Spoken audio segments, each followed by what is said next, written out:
لا يليق بنا أن نقلق أبدا.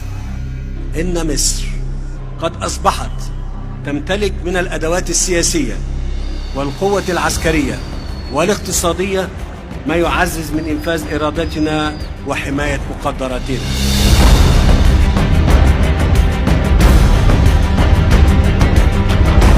إن المساس بأمن مصر القومي خط أحمر ولا يمكن اجتيازه، شاء من شاء وأبى من أبى.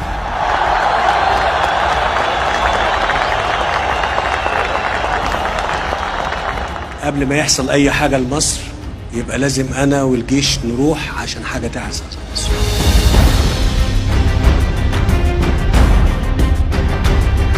إن ممارسة الحكمة والجنوح للسلام لا يعني بأي شكل من الأشكال السماح بالمساس بمقدرات هذا الوطن، لا مساس بالمية الخاصة بمصر.